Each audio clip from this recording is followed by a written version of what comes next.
ಜಿಲ್ಲಾ ಸಹಕಾರಿ union, ACC bank, ಹಾಲು ಒಕ್ಕೂಟ, ಇತರ ಎಲ್ಲ ಸಂಘ ಸಂಸ್ಥೆಗಳ ಬ್ಯಾಂಕ್ಗಳ ವತಿಯಿಂದ ಭಾರತ ದೇಶದ ಸಹಕಾರಿ ಸಪ್ತಾಹ ನಡೆಸುತ್ತಿರುವ ಈ ಸಂದರ್ಭದಲ್ಲಿ ಹಾವೇರಿ ಜಿಲ್ಲೆಯ ಈ ಸಹಕಾರಿ ಸಪ್ತಾಹದ ಒಂದು ಅಧ್ಯಕ್ಷತೆ ವಹಿಸಿರುವಂಥ ಅಧ್ಯಕ್ಷರಾದಂಥ ನನ್ನ ಆತ್ಮೀಯ ಸ್ನೇಹಿತರು ಆದಂಥ ಶ್ರೀ ದರೇಗೌಡ ಪಾಟೀಲ್ರೆ, ಡಿಸಿಸಿ ಬ್ಯಾಂಕಿನ ನಿರ್ದೇಶಕ ಮಂಡಳಿಯ ಸದಸ್ಯರಾದಂಥ ವೆಂಕಟೇಶಣ್ಣ ಹೊಸಗಣಿಯವರೇ, ರಾಜ್ಯ ಸಹಕಾರಿ ಯೂನಿಯನ್ಗೆ ಪ್ರತಿನಿಧಿತ್ವವನ್ನು ಇರುವಂಥ ನಿರ್ದೇಶಕರಾದಂಥ ಬಸವರಾಜ ಹರಪಗೊಂಡವರೇ, ಎಸಿಸಿ ಬ್ಯಾಂಕಿನ ನಿರ್ದೇಶಕ ಮಂಡಳಿ ಸದಸ್ಯರಾದಂಥ ಸುಭಾಷ್ ಗಡಕ್ನವರೇ, ಲಿಂಗನ್ ಚಪ್ಪುರದಳ್ಳಿಯವರೇ, ಹಿಂದಿನ ನಿಕಟಪೂರ್ವ ಅಧ್ಯಕ್ಷರಾದ ಶಿವಾನಂದ ರಾಮಗಿರಿಯವರೇ, ಮುತ್ತಣ್ಣ ಎಲ್ಗಾರ್ ಅವರೇ, ಮಲ್ಲಣ್ಣ ಸಾತೇನಹಳ್ಳಿಯವರೇ, ಬಸವೇಶ್ಗೌಡ ಪಾಟೀಲ್ರೆ, ಶಿವಾನಂದ ಸಂಗಾಪುರ ಅವರೇ, ಲಿಂಗನಗೌಡ ಪಾಟೀಲ್ರೆ, ಲಿಂಗನಗೌಡ ಹಳಪ್ಪಳವರವರೇ ಮತ್ತು ಬಣ್ಕಾರ್ ಅವರೇ, ಎಲ್ಲ ಯೂನಿಯನ್ನ ನಿರ್ದೇಶಕ ಮಂಡಳಿಯ ಎಲ್ಲ ಸದಸ್ಯರೇ, ನೆರೆದಿರುವಂಥ ಅಣ್ಣ ತಮ್ಮಂದಿರಿ, ಅಕ್ಕ ತಂಗಿಯರೇ, ಮಾಧ್ಯಮ ಸ್ನೇಹಿತರು, ಜಿಲ್ಲಾ ಸಹಕಾರಿ ಯೂನಿಯನ್ನ ಸಭಾಭವನದಲ್ಲಿ ಇದು ನಡೀತಾ ಇದೆ. ನಾನು ಪ್ರಥಮ ಬಾರಿ ಈ ಸಭಾಭವನವನ್ನು ನೋಡ್ತಾ ಇದ್ದೇನೆ. ಇದನ್ನು ರಾಜ್ಯ ಸಹಕಾರಿ ಯೂನಿಯನ್ದವರ ಒಂದು ಸಹಾಯದಿಂದ ಸುಮಾರು 35 ಲಕ್ಷ ರೂಪಾಯಿ ಸಹಾಯಧನದಿಂದ ಇದು ನಿರ್ಮಾಣ ಆಗಿದೆ. ನಾನು ಜಿ ಟಿ ದೇವೇಗೌಡರಿಗೆ ಮತ್ತು ರಾಜ್ಯ ಸಹಕಾರಿ ಯೂನಿಯನ್ನ ನಿರ್ದೇಶಕರಾದಂಥ ಹರಪಗೊಂಡವರಿಗೆ ನಾನು ಅಭಿನಂದನೆ ಸಲ್ಲಿಸ್ತೇನೆ. ಅವ್ರ ಕಾಲದಲ್ಲಿ ಈಗ ನನಗೆ ಇಲ್ಲಿ ಯಾಕೆ ಕರೆಸಿದ್ದೀರಿ ಅಂತ ನನಗೆ ಗೊತ್ತಿಲ್ಲ. ನನ್ನ ಭಾಷಣ ಅಂತೂ ಕೇಳೋಕ್ಕೆ ಕರೆಸಿಲ್ಲ ನೀವು, ಯಾಕಂದರೆ ಎಲ್ಲರೂ ಭಾಷಣ ಮಾಡೋ ಹೋಗ್ತಾರೆ. ಏನಾರ ಒಂದು ಸಹಾಯ ಸಹಕಾರ ಕೇಂದ್ರ ರಾಜ್ಯ ಸರ್ಕಾರದಿಂದ ಮತ್ತು ನಿಮ್ಮೆಲ್ಲ ಕಣ್ಣಿರೋದು ನನ್ನ ಸಂಸದರ ನಿಧಿಯಲ್ಲಿ ಇರಲಿ, ಒಂದು ಸಹಜ. ಆತ್ಮೀಯ ಬಂಧುಗಳೇ, ಇಲ್ಲೆಲ್ಲ ನಾವು ಸಹಕಾರಿ ಚಳವಳಿಯಲ್ಲಿ 10 ವರ್ಷ, 20 ವರ್ಷ, 30 ವರ್ಷ ಕೆಲಸ ಮಾಡಿದವರಿದ್ದೀವಿ. ಪದಾಧಿಕಾರಿಗಳಾಗಿ, ನಿರ್ದೇಶಕ ಮಂಡಳಿಯ ಸದಸ್ಯರು, ಅಧ್ಯಕ್ಷರಾಗಿ ಜವಾಬ್ದಾರಿ ಸ್ಥಾನದಲ್ಲಿ ಕೆಲಸ ಮಾಡಿದವರಿದ್ದೀವಿ. ನಮ್ಮದು ಹಾವೇರಿ ಜಿಲ್ಲೆ ರೈತಾಪಿ ವರ್ಗದಿಂದ ಕೂಡಿರುವಂಥ ಜಿಲ್ಲೆ. 90ರಷ್ಟು ಜನ ಕೃಷಿಯಲ್ಲಿ ತೊಡಗಿಸ್ಕೊಂಡಿದ್ದಾರೆ. ಕೃಷಿಗೂ ಸಹಕಾರಿ ರಂಗಕ್ಕೂ ಅಭಿನವ ಭಾವ ಸಂಬಂಧ ಇದೆ. ಹೀಗಿರುವಾಗ ನಮ್ಮೆಲ್ಲರ ಕರ್ತವ್ಯ ಇದೇ ಇಲ್ಲವೋ? ನಾವು ಸಹಕಾರಿ ರಂಗವನ್ನು ಬಹಳ ಅಚ್ಚುಕಟ್ಟಾಗಿ ಹೆಚ್ಚಿನ ಆರ್ಥಿಕ ಚಟುವಟಿಕೆ ಮಾಡುವಂಥ ಸಾಮರ್ಥ್ಯದ ಬರುವಂಥ ರೀತಿಯಲ್ಲಿ ನಾವೆಲ್ಲ ಸಂಘ ಸಂಸ್ಥೆಗಳನ್ನು ಕಟ್ಟಿದರೆ, ಗ್ರಾಮ ಮಟ್ಟದಿಂದ ಹಿಡಿದು ಜಿಲ್ಲಾ ಮಟ್ಟದಲ್ಲಿ ನಾವು ಕಟ್ಟಿದರೆ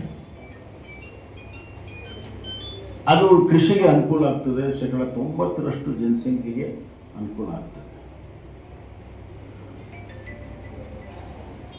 ಒಂದು ಭಾವನಾತ್ಮಕವಾಗಿರುವಂಥ ಒಂದು ಸಂಬಂಧವನ್ನು ನಾವು ಬೆಳೆಸ್ಕೋಬೇಕು. ಕೇವಲ ಒಂದು ಸ್ಥಾನಕ್ಕಾಗಿ, ಒಂದು ಗೌರವಕ್ಕಾಗಿ ನಾನು ನಿರ್ದೇಶಕ ಮಂಡಳಿಯ ಸದಸ್ಯನಾಗ್ತೀನಿ, ಚೇರ್ಮನ್ ಆಗ್ತೀನಿ, ಅಧ್ಯಕ್ಷ ಆಗ್ತೀನಿ, ಅದರಿಂದ ಭಾಳ ಏನು ಪ್ರಯೋಜನ ಆಗಲ್ಲ. ನೀವು ಇದ್ದಾಗ ಎಲ್ಲರೂ ಹೌದ್ರಿ ಚೇರ್ಮನ್ ಸಾಹೇಬ್ ಅಂತಾರೆ, ಆಮೇಲೆ ಯಾರು ಕೇಳೋಲ್ಲ. ಎಲ್ಲರಿಗೂ ಅಷ್ಟೇ, ನಮ್ಮದು ಅಷ್ಟೇ, ನಿಮಗೂ ಅಷ್ಟೇ. ಆದ್ದರಿಂದ ನಾವು ವೈಯಕ್ತಿಕಕ್ಕಿಂತ ಸಾಮೂಹಿಕವಾಗಿ ನಾವೆಲ್ಲರೂ ಸೇರಿ ಕೆಲವು ಗುರಿಯನ್ನು ಇಟ್ಟುಕೊಂಡು ನಾವು ಆ ದಿಕ್ಕಿನ ಹತ್ರ ಕೆಲಸವನ್ನು ಮಾಡಬೇಕು. ಗುರುತು ಗುರಿ ಇಲ್ಲದೆ, ಯಾವುದೇ ಒಂದು ದಾರಿ ದಶೆ ಇಲ್ಲದೆ ನಾವು ಕೆಲಸವನ್ನು ಮಾಡಿದರೆ ಅದು ಯಾವುದೂ ಪ್ರಯೋಜನ ಆಗಲ್ಲ. ಸಮಯದ ಒಂದು ಪ್ರಭಾವದಲ್ಲಿ ನಿಲ್ಲಬೇಕಾದ್ರೆ ನಾವು ಸ್ಪಷ್ಟವಾದಂಥ ಗುರಿಯಿಂದ ಕೆಲಸ ಮಾಡಿ ನಾನು ಕರೆಯನ್ನು ಕೊಡ್ತೀನಿ. ಹಾವೇರಿ ಸಹಕಾರ ಯೂನಿಯನಿನ ಎಲ್ಲ ಸಂಘಗಳು, ಸಂಘದ ಸದಸ್ಯರು, ಪದಾಧಿಕಾರಿಗಳು ಒಂದು ಸಂಕಲ್ಪವನ್ನು ಮಾಡಿ ನಾವು ಕೆಲಸವನ್ನು ಮಾಡೋಕ್ಕೆ ಪ್ರಾರಂಭ ಮಾಡೋಣ. ಒಂದು ಕುಟುಂಬದ ಸದಸ್ಯರ ರೀತಿಯಲ್ಲಿ ನಾವು ಕೆಲಸ ಮಾಡೋಣ. ಸಹಕಾರಿ ರಂಗದಲ್ಲಿ ನಾವು ಸಹಕಾರ ಕೊಡೋದಿದ್ರೆ ಇನ್ನು ಎಲ್ಲಿ ಸಹಕಾರ ಕೊಡ್ಬೇಕು? ನಾವು ಸಹಕಾರಿ ರಂಗದಲ್ಲಿ ನಾವು ರಾಜಕೀಯನ ನಾವು ಬೆರೆಸಿಬಿಟ್ರೆ ಆ ಸಂಸ್ಥೆಗಳ ಪರಿಸ್ಥಿತಿ ಏನು? ಆದ್ದರಿಂದ ನಾನು ಅತ್ಯಂತ ಪ್ರಾಂಜಲ ಮನಸ್ಸಿನಿಂದ ಕರೆಯನ್ನು ಕೊಡ್ತಾ ಇದ್ದೀನಿ. ಇವತ್ತಿನ ಈ ಸಂದರ್ಭದಲ್ಲಿ ನಾವು ಸಹಕಾರದಿಂದ ಸಮೃದ್ಧಿ ಆಗಬೇಕಾದ್ರೆ ಒಂದು ಸಾಮೂಹಿಕ ಸಂಘಟಿತವಾದಂಥ ಪ್ರಯತ್ನವನ್ನು ಮಾಡಲೇಬೇಕು. ಇದು ಮೊದಲನೇ. ನಮಗೆ ಗುರಿ ಇರಬೇಕು. ಇದ್ದಂತಹ ಸಂಸ್ಥೆಗಳನ್ನು ಅದರ ಸಾಮರ್ಥ್ಯವನ್ನು ಹೆಚ್ಚಿಸಬೇಕು. ಈಗ ನಮ್ಮ ಬ್ಯಾಂಕ್ಗಳಿದ್ದಾವೆ, ಗ್ರಾಮೀಣ ಮಟ್ಟದಲ್ಲಿ ಸಂಘಗಳಿದ್ದಾವೆ. ಅವುಗಳ ಸಾಮರ್ಥ್ಯವನ್ನು ಹೆಚ್ಚಿಸೋಕ್ಕೆ ಏನು ಬೇಕು ಅಂತ ಒಂದು ಕಾರ್ಯಕ್ರಮವನ್ನು ರೂಪಿಸಬೇಕು. ಒಂದು ಚಳವಳಿ ರೂಪದಲ್ಲಿ ಅದನ್ನು ಪ್ರಾರಂಭ ಮಾಡಬೇಕು. ಎಲ್ಲ ಗ್ರಾಮದಲ್ಲಿ ಯಶಸ್ವಿ ಆಗ್ತದೆ ಅಂತ ನಾನು ಹೇಳಲ್ಲ. ಆದರೆ ಒಂದು ತಾಲೂಕಿನಲ್ಲಿ 5-6 ಗ್ರಾಮಗಳಲ್ಲಿ ಅದು ಯಶಸ್ವಿ ಆದರೆ ಅದರ ಪ್ರೇರಣೆಯನ್ನು ಪಡೆದು ಮುಂದಿನ ವರ್ಷ ಇನ್ನೊಂದು 4 ತಯಾರಾಗ್ತದೆ. ಎಷ್ಟರ ಮಟ್ಟಿಗೆ ಇರಬೇಕು ಅಂತಂದರೆ, ಯಾವುದೇ ರೀತಿಯ DCC ಬ್ಯಾಂಕು ಮತ್ತು ಇತರ ಸರ್ಕಾರದಿಂದ ನೋಡಿದ್ರೆ ನಮ್ಮ ಸಾಮರ್ಥ್ಯದಲ್ಲಿ ನಾವು ರೈತರಿಗೆ ಸಹಾಯ ಮಾಡುವಂಥ ಕೆಲಸ ಆಗ್ತದೆ. ಅದೇ ರೀತಿ ರಿಕವರಿನ ಕೂಡ ನಾವು ಮಾಡಬೇಕು. ಇನ್ನು ಎರಡನೇದಾಗಿ ನಾನು 2 ಗುರಿಯನ್ನು ಇಟ್ಟುಕೊಂಡು ಮುಂದೆ ಬಂದಿದ್ದೇನೆ. ಒಂದು, ನಮ್ಮ ಸ್ವಂತ ಹಾಲ ಒಕ್ಕೂಟವನ್ನು ಮಾಡಬೇಕು ಅಂತೇಳಿ 2004ರಿಂದ ಸತತವಾಗಿರುವಂಥ ಒಂದು ಪ್ರಯತ್ನವನ್ನು ನಾನು ಮಾಡಿದೆ. ಅದರ ಒಟ್ಟು ಪ್ರತಿಫಲ ಎಲ್ಲರ ಸಹಕಾರದಿಂದ, ಅವರಿವರೆನ್ನದೆ ಎಲ್ಲರ ಸಹಕಾರದಿಂದ ಧಾರವಾಡಿನ ಒಕ್ಕೂಟದ ಸರ್ವ ಸದಸ್ಯರಿಂದ ಹಿಡಿದು ಸರ್ಕಾರ ಮಟ್ಟದಲ್ಲಿರುವಂಥ ಎಲ್ಲರ ಸಹಕಾರದಿಂದ ಇವತ್ತು ಆ ಒಂದು ಹಾಲು ಒಕ್ಕೂಟ ಮತ್ತು ಮೆಗಾ ಡೇರಿ ಆಗ್ತಾ ಇದೆ. ಹಾಲು ಒಕ್ಕೂಟ ಆಗಿದೆ. ಅನ್ನಿಸ್ಕೊಳ್ಳೋದಕ್ಕೆ ಅರ್ಹತೆ ಬರುವ ರೀತಿಯಲ್ಲಿ ನಾವು ಕೆಲಸ ಮಾಡಬೇಕು. ಒಂದು ಸುದೀರ್ಘವಾದಂಥ ಅಭಿವೃದ್ಧಿಯ ಕಾರ್ಯಕ್ರಮಗಳಿವೆಲ್ಲ. ಒಂದೊಂದು ಕಾಲದಲ್ಲಿ ಒಬ್ಬೊಬ್ಬರ ಕಾಲದಲ್ಲಿ ಒಂದೊಂದು ಕೆಲಸ ಆಗ್ತಾ ಹೋಗುತ್ತೆ. ಈಗ ನಾವು ಎಲ್ಲಿಗೆ ಬಂದು ಮುಟ್ಟಿದ್ದೇವೆ ಅಂತಂದ್ರೆ, ನಮ್ಮ ಜಿಲ್ಲೆಯಲ್ಲಿ ಕೈಗಾರಿಕೆಗಳು ಬರಬೇಕು. ಯಾವ ಜಿಲ್ಲೆಯಲ್ಲಿ ಕೈಗಾರಿಕೆ ಬಂದಿದೆ ಅವು ಸಾಕಷ್ಟು ಅಭಿವೃದ್ಧಿ ಆಗಿದ್ದಾವೆ. ಯಾವ ಜಿಲ್ಲೆಯಲ್ಲಿ ಕೈಗಾರಿಕೆ ಬಂದಿಲ್ಲ ಅವು ಅದರ ಅಭಿವೃದ್ಧಿ ವೇಗ ಬಹಳ ಕಡಿಮೆ ಇದೆ. ನ್ಯಾಷನಲ್ ಹೈವೇ ಮೇಲೆ ಇದ್ದೀವಿ ನಾವು. ಸುಮಾರು 3-4 ನದಿಗಳು ನಮ್ಮಲ್ಲಿ ಹರಿತವೆ. ಅಗ್ರಿಕಲ್ಚರ್ ಪ್ರೊಡಕ್ಷನ್ ಇದೆ, ತೋಟಗಾರಿಕೆ ಇದೆ, ಸಿಲ್ಕ್ ಇದೆ. ಇದರ ಅಭಿವೃದ್ಧಿಯ ಜೊತೆಗೆ ಕೈಗಾರಿಕೆ ಅಭಿವೃದ್ಧಿ ಆದರೆ ನಮ್ಮ ಯುವಕರಿಗೆ ಕೈಗೆ ಕೆಲಸ ಸಿಗ್ತದೆ, ಹೊಸ ತಂತ್ರಜ್ಞಾನ ಬರ್ತದೆ, ಹೊಸ ವಾತಾವರಣ ನಿರ್ಮಾಣ ಆಗ್ತದೆ. ಉತ್ಪಾದನೆಯ ವಾತಾವರಣ ನಿರ್ಮಾಣ ಅಂತಂದರೆ ಎಕಾನಮಿಕ್ ಗ್ರೋತ್ ಆಗುತ್ತೆ. ಉದಾಹರಣೆಗೆ ನಮ್ಮ ಶಿಗ್ಗಾಂವದಲ್ಲಿ ನಾವು ಟೆಕ್ಸ್ಟೈಲ್ ಪಾರ್ಕ್ ಮಾಡಿದ್ವಿ. ಈಗ ಸುಮಾರು 7-8 ಸಾವಿರ ಜನ ಅಲ್ಲಿ 2-3 ಫ್ಯಾಕ್ಟ್ರಿಯಲ್ಲಿ ಕೆಲಸ ಮಾಡ್ತಾರೆ. ಆ 8,000 ಕುಟುಂಬಗಳು ಅವರ ಚಿಂತನೆ ಬದಲಾವಣೆ ಆಗಿದೆ, ಅವ್ರಿಗೆ ಆತ್ಮವಿಶ್ವಾಸ ಬಂದಿದೆ, ಅವ್ರ ಬದುಕು ಬದಲಾವಣೆ ಆಗಿದೆ, ವಿಕಾಸ ಆಗಿದೆ. ನೀವು ನೋಡಬೇಕು, 7,000 ಜನ ಮೋಟರ್ ಸೈಕಲ್ ತೊಗೊಂಡು ಹೆಣ್ಮಕ್ಳು ಹೊರಗೆ ಬಂದಾಗ ಎಷ್ಟು ನಮ್ಗೆ ಅಭಿಮಾನ ಬರ್ತಿದೆ ಅಂತಂದ್ರೆ, ಇವರೆಲ್ಲ ಮನೆ ಕುಂದಿರ್ತಿದ್ರು. ಅವರೆಲ್ಲ ಬಂದು ಇವತ್ತು ದುಡಿಮೆ ಮಾಡ್ತಾರೆ ಮಂತನಕ್ಕೆ. ಮತ್ತು ಹೆಣ್ಮಕ್ಳು ದುಡಿದ್ರೆ ಸೀದಾ ಮನೆಗೆ ಹೋಗುತ್ತೆ. ಗಂಡ್ಮಕ್ಳನ್ನೆಲ್ಲ ಗಂಡ್ಮಕ್ಳು ದುಡಿದ ಪಗಾರ ಬಂದ ದಿವಸ ಅವ್ರು ಸಿಗೋದಿಲ್ಲ ಯಾರ ಕೈಗೆ. ಅವತ್ತು ಅವ್ರು ರಜಾ, ಪಗಾರ ಬಂದ ದಿವಸ ರಜಾ. ತಿಂಗಳ ಕೊನೆಯ ಬಂದಾಗ ಅವ್ರು ಮತ್ತೂ ಇನ್ನೊಬ್ಬರ ಕೈ ಚಾಚುವಂಥ ಪರಿಸ್ಥಿತಿ ಇದೆ. ಆದರೆ ಹೆಣ್ಮಕ್ಳದಂಗಲ್ಲ, ನೇರವಾಗಿ ಮನೆಗೆ ಹೋಗಿ ಅಂಥ ಒಂದು ಇವತ್ತು ಇಂಡಸ್ಟ್ರಿಯಲೈಸೇಷನ್ಗೆ ನಾನು 400 ಎಕರೆ ಕೊಟ್ಟು KIDBಯಿಂದ ಅದಕ್ಕೆ ದುಡ್ಡು ಕೊಟ್ಟು ಅಭಿವೃದ್ಧಿ ಮಾಡುವಂಥ ಕೆಲಸ ಮಾಡಿದ್ವಿ. ಈಗ ಅದರ ಕಾಮಗಾರಿ ನಡೀತಾ ಇದೆ. ಬಹುತೇಕವಾಗಿ ಇನ್ನೊಂದು 6 ತಿಂಗಳಲ್ಲಿ ಅದಕ್ಕೆ ಆ ಕಾಮಗಾರಿ ಮುಗಿತಿದೆ. ಆದರೆ ಕಾಮಗಾರಿ ಮುಗಿದ್ರೆ ಸಾಲದು, ಅಲ್ಲಿ ಇಂಡಸ್ಟ್ರಿ ತರಬೇಕು, ಆ್ಯಂಕರ್ ಇಂಡಸ್ಟ್ರಿ ತರಬೇಕು. ಇದಕ್ಕೆ ಟಾಟಾದವ್ರು ಬರ್ತೇನೆ ಅಂದರು, ನಮ್ಮವರು ಎಲ್ಲರೂ ಕೂಡ ವಿರೋಧ ಮಾಡಿದ್ರಿ ನೀವೆಲ್ಲರೂ. ಇವತ್ತು ಟಾಟಾ ಬಂದಿದ್ರೆ ಅದ್ರ ವಿಚಾರನೆ ಬೇರೆ. ಅಲ್ಲಿ ಗದಗದಲ್ಲಿ ಪಾಸ್ಕೋ ಬರ್ತಿತ್ತಂದ್ರೆ ಅದನ್ನು ಬೇಡ. ಹೀಗಾಗಿ ಈ ಎಂಟೈರ್ ವಲಯ ತುಂಗಭದ್ರಾ ದಂಡಿಯಲ್ಲಿ ನಾವು ಯಾವುದೂ ಕೂಡ ಮೇಜರ್ ಇಂಡಸ್ಟ್ರಿಯನ್ನು ತರಕ್ಕಾಗಿಲ್ಲ. ಆದ್ದರಿಂದ ಈ ಬದಲಾವಣೆ ಆಗಬೇಕಾಗುತ್ತೆ. ಕೈಗಾರಿಕೆಗಳು ಬರಬೇಕು. ಕೈಗಾರಿಕೆ ಬಂದರೆ ಸರ್ಕಾರ ರಂಗಕ್ಕೂ ಬಹಳಷ್ಟು ಅನುಕೂಲ. ಕೈಗಾರಿಕೆಯಲ್ಲಿ ಯಾರ್ಯಾರು ಕೆಲಸ ಮಾಡ್ತಾರ ಅವರು ಎಲ್ಲ ನಮ್ಮ ಮಕ್ಕಳ. ಆ ಮಕ್ಕಳು ದುಡಿದಿರುವಂಥದ್ದು ಎಲ್ಲ ನಮ್ಮ ಬ್ಯಾಂಕಲ್ಲಿ ಅಲ್ಲೊಂದು ಬ್ರಾಂಚ್ ತೆಗೆದು ನಮ್ಮ ಮಕ್ಕಳಿಗೆ ಅಕೌಂಟ್ ತೆಗೆದುಬಿಟ್ರೆ ಎಲ್ಲ ನಮ್ಗೆ ಅನುಕೂಲ. ಅದು ಹಾವೇರಿ ತಾಲೂಕಿಗೆ ಭಾಳ ದೊಡ್ಡ ಅನುಕೂಲ ಆಗುತ್ತೆ ಎಲ್ಲಕ್ಕಿಂತ ಹೆಚ್ಚಾಗಿ. ಹೀಗಾಗಿ ಎಲ್ಲ ಗುರಿಯನ್ನು ಇಟ್ಕೊಂಡು ನಾವು ಕೆಲಸ ಮಾಡೋಣ. ಎಲ್ಲೋದಲ್ಲೂ ಹೇಳ್ತಿರ್ತೀನಿ ನಾನು, ಮಹಾರಾಷ್ಟ್ರ ಮತ್ತು ಗುಜರಾತ್ನಲ್ಲಿ ಸರ್ಕಾರ ಆಳ್ತದೆ, ಇಲ್ಲಿ ಸರ್ಕಾರ ಆಳಕ್ಕೆ ಬಂದಿದೆ. ಅಲ್ಲಿ ಸಹಕಾರ ಧುರೀಣರು ಸರ್ಕಾರದಲ್ಲಿ ನೀತಿ ನಿಯಮ ಅಷ್ಟೇ ಅಲ್ಲ, ಎಲ್ಲ ಕೆಲಸ ಕಾರ್ಯಗಳನ್ನು ಸಹಕಾರಿ ಧುರೀಣರಿಗೆ ಹೇಳ್ತಾರೆ, ಅದು ಮಾಡಲೇಬೇಕು ಅವರು. Government listens to the cooperatives. ಇಲ್ಲ ಹಂಗಲ್ಲ. ಅಲ್ಲಿ ಬೆಂಗಳೂರಿನಾಗ ಕೂತಂಥ ರಿಜಿಸ್ಟ್ರಿಲಿ ಯಾವುದೋ ಒಂದು ಹಾವೇರಿ ಜಿಲ್ಲೆಯಲ್ಲಿ ಯಾವುದೋ ಒಂದು ಸೊಸೈಟಿ ಅದನ್ನು ಲಾಭ ಇದ್ದರೂ ಕೂಡ ಅದನ್ನು ಬಂದ್ ಮಾಡಿರಿ, ಬಂದಿದ್ದನ್ನು ಕೂಡ ಮಾಡಿರಿ.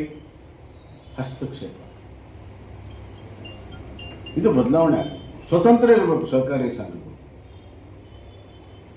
ನಾನಿದ್ದಾಗ ಎಂಥ ಒತ್ತಡ ಬಂದರೂ ಕೂಡ ನಿಯಮ ಮೀರಿ ಯಾವ ಕೆಲಸ ಕಾರ್ಯಗಳನ್ನು ಕೂಡ ಮಾಡಿಲ್ಲ. ಆದ್ದರಿಂದ ಇವತ್ತು ತಾವೆಲ್ಲ ಸಹಕಾರಿ ಯೂನಿಯನ್ದಲ್ಲಿ ಭಾಳ ಒಳ್ಳೆಯ ಕೆಲಸ ಮಾಡ್ತಾ ಇದ್ದೀರಿ. ಆದರೆ ದೊಡ್ಡ ಗುರಿಯನ್ನು ಇಟ್ಕೊಳ್ಳೋಣ, ದೊಡ್ಡ ಕನಸನ್ನು ಇಟ್ಕೊಳ್ಳೋಣ. ತಪ್ಪೇನಿಲ್ಲ, ಕೆಲವು ಸಾಧನೆ ಆಗ್ತಾವೆ, ಕೆಲವು ಆಗಲಿಕ್ಕಿಲ್ಲ. ಆದರೆ ದೊಡ್ಡ ಗುರಿ ಇದ್ದಾಗ ತಾನೇ ದೊಡ್ಡ ಸಾಧನೆ ಆಗೋದು. ಈಗ ನೀವೇನೋ ಒಂದು ಸೌಧ ಕಟ್ಟಬೇಕು ಅಂತ ಮಾಡಿದ್ದೀವಿ, ಅದಕ್ಕೊಂದು ಒಳ್ಳೆ ಜಾಗ ನೋಡ್ರಿ, ಇಲ್ಲಿ ಹಿತ್ತಲ ಕಟ್ಟಬೇಕಂತ ಇವು ದರ ಕೊಡಂತ ಹಂಗೆಲ್ಲ ಆಗಲ್ಲ, ಸರಿ ಆಗ್ಬೋದು. ಹಾಂ, ಅಲ್ಲಿ ಎಲ್ಲರೂ ಇರಲಿ, ಒಟ್ಟು ಒಂದು ದೊಡ್ಡ ವಿಸ್ತೃತವಾದಂಥ ಒಳ್ಳೆ ಜಾಗ ನೋಡ್ರಿ, ಒಳ್ಳೆ ಪ್ಲ್ಯಾನ್ ಮಾಡಿಸ್ರಿ, ಮೊದಲನೇ ಹಂತ ಎರಡನೇ ಹಂತ ಮಾಡಿರಿ. ಸರ್ಕಾರ ಬೇರೆ ಬೇರೆ ಯೋಜನೆಗಳ ಮುಖಾಂತರ ಅಲ್ಲಿ ಹಣ ತರುವಂಥ ಕೆಲಸ ನಾವು ಮಾಡೋಣ. ನಾವೆಲ್ಲ ಸರ್ಕಾರ ಕೊಡ್ತೀವಿ. ನಮ್ಮ MP ಫಂಡ್ ಸಮೇತ ಸರ್ಕಾರದಿಂದಲೂ ಕೂಡ ಫಂಡ್ ಕೊಡಿಸೋದಕ್ಕೆ ಏನು ಬೇಕು ಎಲ್ಲ ಕೆಲಸವನ್ನು ನಾವು ಮಾಡಿ ಖಂಡಿತವಾಗಿ ಮಾಡಿ. ಇಲ್ಲಿ ಇಷ್ಟು ಜಾಗ ಐತಿ, ಇಷ್ಟ ಕಟ್ಟೋಣ ಅಂದ್ರೆ ಇಂಥ ಒಂದು ಶೆಡ್ ಬರ್ತಿರ್ತಾರೆ ಬೇರೆ ಕೂಡ. ಹಾಂ, ಅದೆಲ್ಲ ಆಗಲ್ಲ. ಅದು ಏನಾದ್ರು ಮಾಡ್ಕೊಂಡ್ರಿ, ಅದು ನೀವು ಕತಿ ಹೇಳ್ಬೇಡ, ನಾನು ಕುಂದ್ರು ನಿಮ್ಮ ಕತಿ ಕೇಳಕ್ಕೆ ನಾನು ಬಂದಿಲ್ಲ. ಅತಿಕ್ರಮಣ ಆಗ್ತಿದ್ದು ಅದಕ್ಕೆ ಬೇರೆ ಹಾಕ್ರಿ, ಕಂಪೌಂಡ್ ಹಾಕ್ರಿ. ಅದಕ್ಕೆ ಇದಕ್ಕೇನು ಸಂಬಂಧ?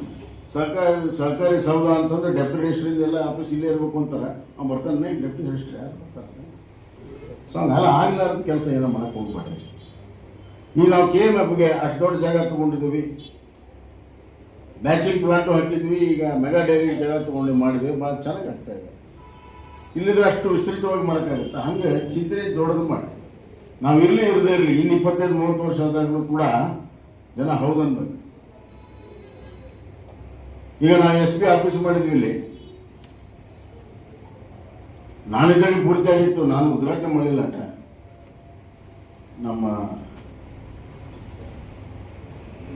ನಮ್ಮ ಫ್ರೆಂಡು ಉದ್ಘಾಟನೆ ಮಾಡಿದ್ರು ಅವನ್ನ.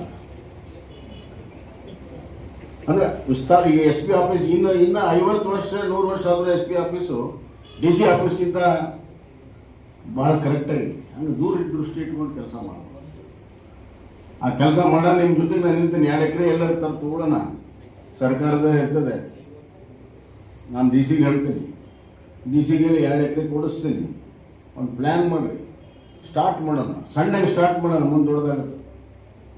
ಆ ಕೆಲಸ ನಾವು ಮಾಡೋಣ ಅನ್ನೋಂಥ ಮಾತನ್ನ ಎಲ್ಲ ಒಂದು ಕೆಲಸ ಮಾಡಿರಿ, ಜಾಗ ತಗೊಳ್ಳೋಣ, ಜಾಗಕ್ಕೆ ನೀವು ಹೆಂಗಾರು ಮಾಡಿ ಯೂನಿಯನಿಂದ ದುಡ್ಡು ಕಟ್ಟಿರಿ, ನಾವು ಎಲ್ಲ MLA ಗಳು MP MLCಗಳು ಎಲ್ಲರೂ ಸೇರಿ 1 ಕೋಟಿ ರೂಪಾಯಿ ಮಾಡಿ ನಿಮ್ಗೆ ಕೊಡ್ತೀವಿ,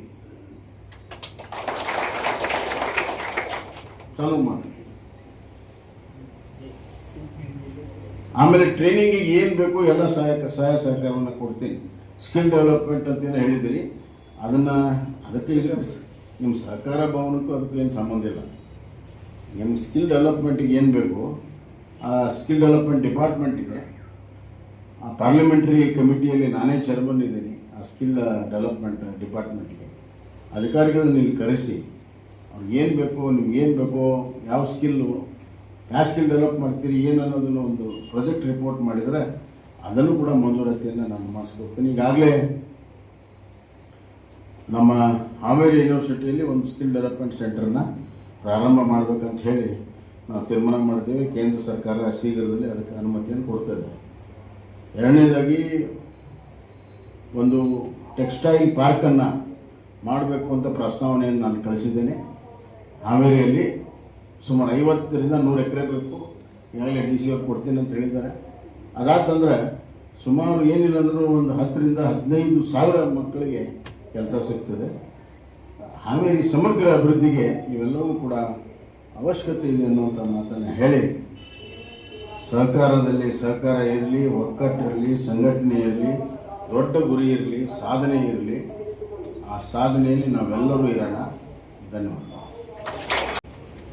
ಹಾಲು ಒಕ್ಕೂಟ ಆಗಿದೆ, ಮೆಗಾ ಡೈರಿನೂ ಕೂಡ ಕೆಲವೇ ತಿಂಗಳಲ್ಲಿ ಉದ್ಘಾಟನೆ ಆಗುತ್ತೆ. ಆ ಮೆಗಾ ಡೈರಿ ಆಗಕ್ಕೆ ನಾನು ಮುಖ್ಯಮಂತ್ರಿ ಆಗಿದ್ದೇನೆ ಅಂತ ನನಗೆ ಅನ್ನಿಸ್ತದೆ. ಇಲ್ಲಂದ್ರೆ ಈ ಜಿಲ್ಲೆಗೆ ಒಂದು ಮೆಗಾ ಡೈರಿ ತರಬೇಕನ್ನುವಂಥ ಕಲ್ಪನೆನೇ ಇರಲಿಲ್ಲ, ಯಾರಿಗೂ ಕಲ್ಪನೆನೇ ಇರಲಿಲ್ಲ. ಮತ್ತು ಅದನ್ನು ಮಾಡೋ ಸಲುವಾಗಿ ಏನು ಹಣಕಾಸಿನ ಸಹಾಯ ಮಾಡಬೇಕು ಅಂತಂದ್ರೆ ಆ ಸ್ಥಾನದಲ್ಲಿ ಇದ್ದರೆ ಆಕ್ಕೈತಿ, ಕೋಆಪರೇಟಿವ್ ಮಂತ್ರಿ ಆದರೂ ಹಾಕಿದ್ದಿಲ್ಲ. ಭಾಳಷ್ಟು ಜಿಲ್ಲೆಗಳಲ್ಲಿ ಪ್ರಯತ್ನ ಮಾಡಿ ವಿಫಲ ಆಗಿದ್ದಾವೆ. ಮತ್ತು ಅದಕ್ಕೆ ದುಡ್ಡು ಕೊಡಬೇಕಲ್ಲ, ಬರೀ ಹಂಗೆ ಅನೌನ್ಸ್ ಮಾಡಿದ್ರೆ.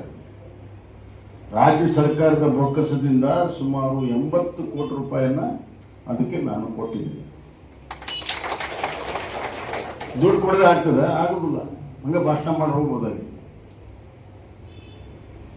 ಆದ್ರಿಂದ ಅದನ್ನು ಕ್ಯಾಬಿನೆಟ್ಟಲ್ಲಿ ಇಟ್ಟಾಗ ಎಲ್ಲ ಜಿಲ್ಲೆದವ್ರು ಕೇಳಿದ್ರು, ನಿಮ್ದು ಒಂದೇ ಜಿಲ್ಲೆ ಐತನಪ್ಪ ಅಂತಂದು.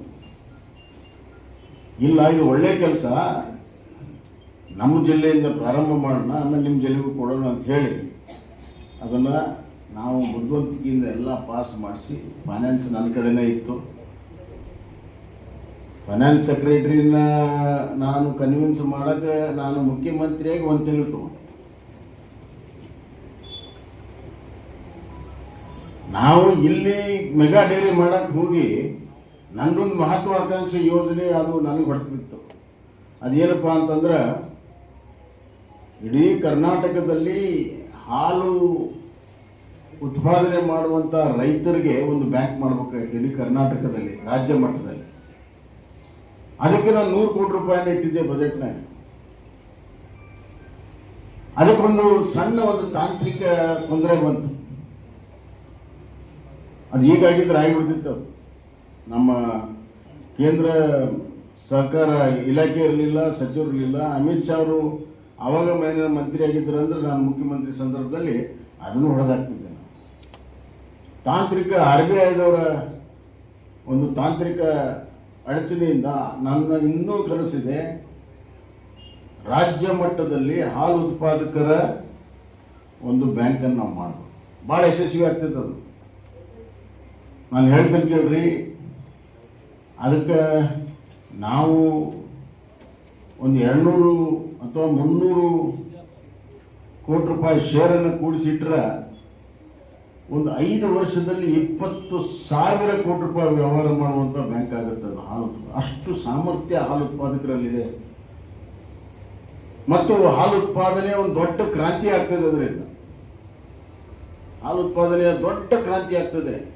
ಈಗೇನು ಹಾಲು ಉತ್ಪಾದನೆ ನಮ್ಮ ಸಾಮರ್ಥ್ಯ ಇದೆ, ಅದರ 2ರಷ್ಟು ಹಾಲು ಉತ್ಪಾದನೆ ಸಾಮರ್ಥ್ಯ ಆಗುತ್ತೆ ಸರ್ಕಾರದಿಂದ ಒಂದು ನಯಾ ಪೈಸೆ ತೆಗೆದುಕೊಳ್ಳೋದು.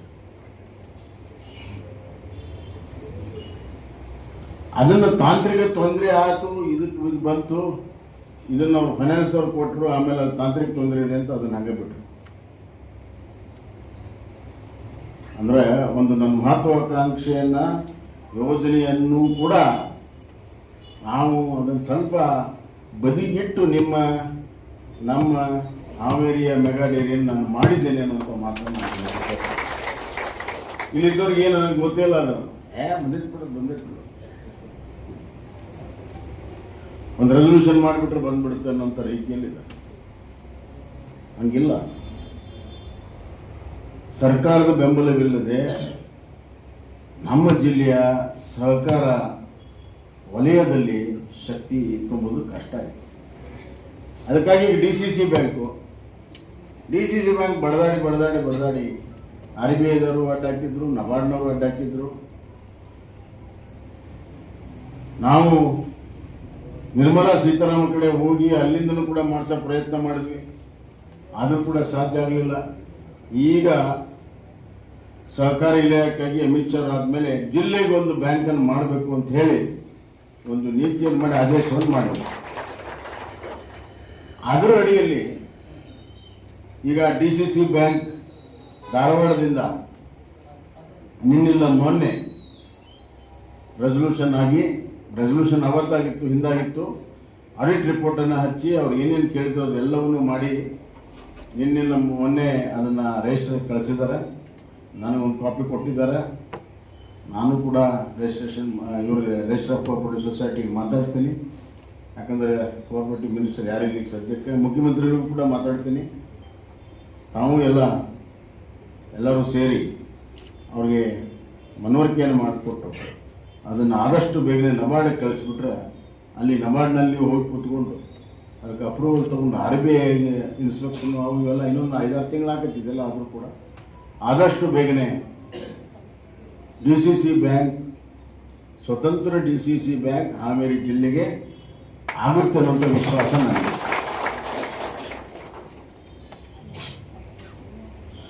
ಸ್ವತಂತ್ರ DCC ಬ್ಯಾಂಕ್ ಆದರೆ ನಾನು ಆಗಲೇ ಹೇಳಿದ್ದಲ್ಲ, ಪ್ರಾಥಮಿಕ ಪತ್ತಿನ ಸಹಕಾರಿ ಬ್ಯಾಂಕ್ಗಳೇನಿದ್ದಾವೆ ಅವಕ್ಕೆ ದೊಡ್ಡ ಪುಷ್ಟಿಯನ್ನು ನಾವು ಕೊಡ್ಬೋದು.